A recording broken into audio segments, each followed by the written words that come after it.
Okay, guys. We gotta fill these box beams Thursday. Um, at the end of the day, Thursday, we want these filled, sanded, and polyed. We want them to have anchor boards fitted for Roger to use when he installs these. And yeah, we want them to be ready to go first thing in the morning, Friday. I think Ed is probably going to drive them out Friday. We need to probably touch base with Roger, make sure that there's going to be somebody to help unload or send two people. I don't know. I won't be here. Okay. The problems with this project. First off, mortises. That's solved. We fit these in. They worked great. It's great. It's awesome. Trennel holes. That's solved. Just don't fill them. We don't need to worry about them. I don't care.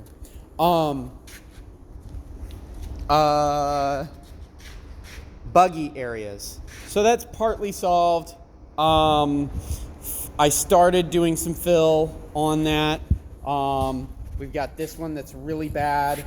Really bad. So there were huge cracks. I mean, this bottom was completely non-integral, right? So I put some sawdust in there and CA glue, and now it's holding together. We probably need to do more of that, to be honest. I don't know. So this kind of needs to be reinforced on the inside and on the outside.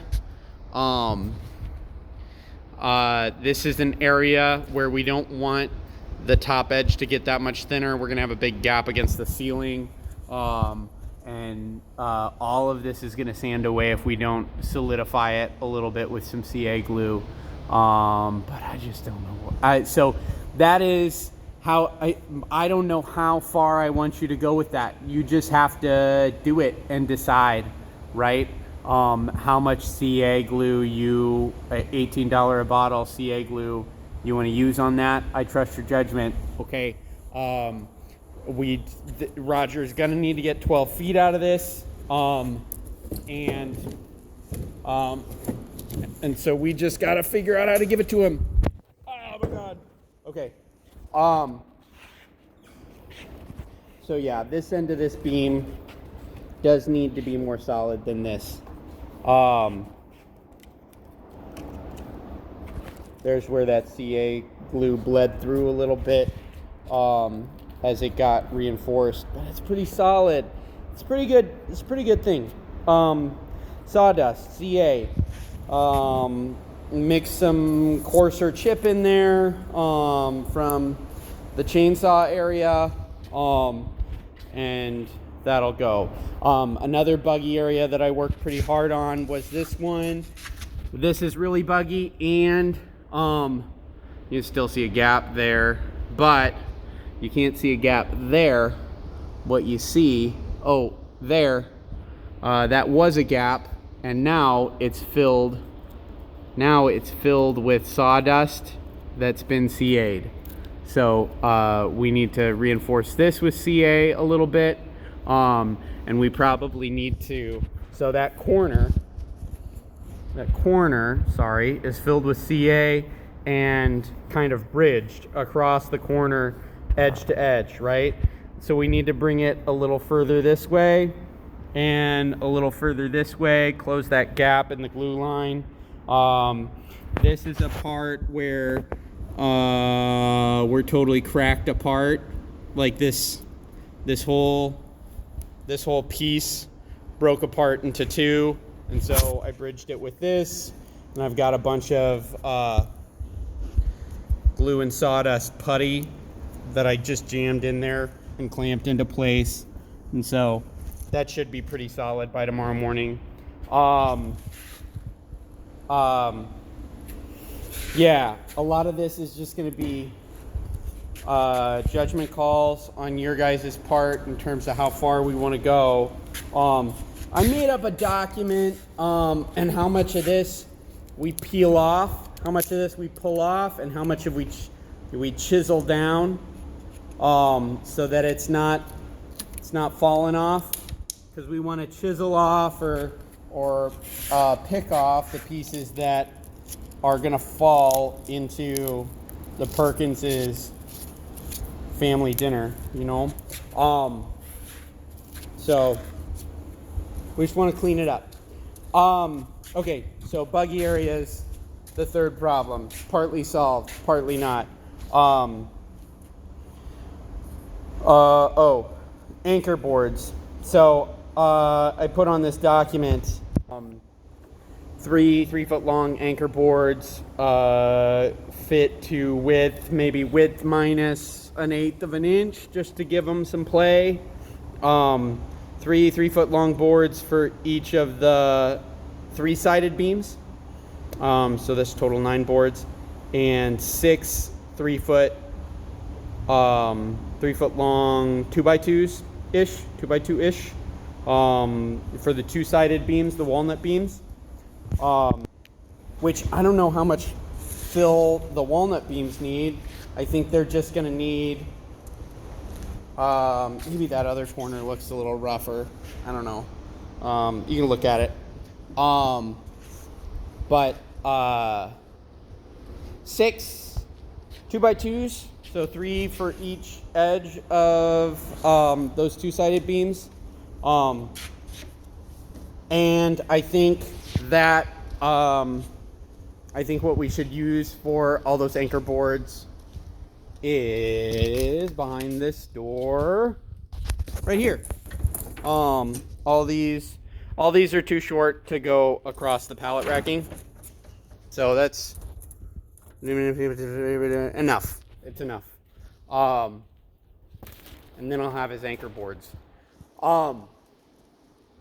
The idea there is he's going to install one on the ceiling at one end and one at the other end and one in the middle, and then he'll be able to nest that beam over them and screw from each side.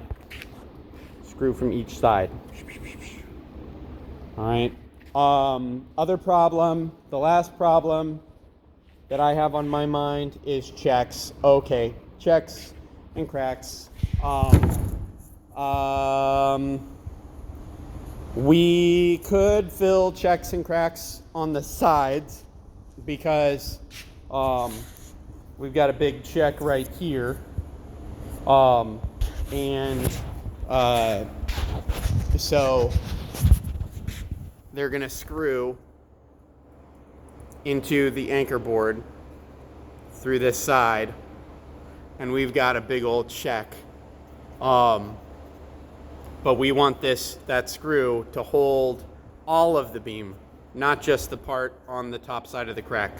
So we need to connect these together. We could do the sawdust and CA and hold them together like that. We could glue them, whatever. But instead, let's use the step bit. No jig, no nothing. Just drill it. Get a little recess so the head goes flush. And a 2.5 inch pocket hole screw. I did every like 7 inches. I marked with a Sharpie on all of the places where I think we need to do this, and there's a lot of these places, so we can probably just do every 8 inches or use your judgment. As long as it looks like it's going to help them hold up the beams and whatever, we're going to be good. That's all. That's a 10-minute long video. Is that enough for you guys? Do you want more? I don't think you do. This is a document. I'm going to print it out. I'm going to share it. Let me know. As far as sanding goes, the point of the sanding is to bring out the roughness. Sorry, Ed, I'll talk to you in a minute. To bring out the roughness, case in point, these marriage marks, we want to just go over these enough that we'll lighten up the front. The marriage marks will be darker against our sanded surface, and when it's polyed, they'll be able to see it from below, right? That's all we want. We want to sand enough, again, to remove anything that's going to fall over the course of however many years, whatever. But we're not looking to completely sand this even to a touchable surface. We just want to make it look good. All right, thanks guys, bye.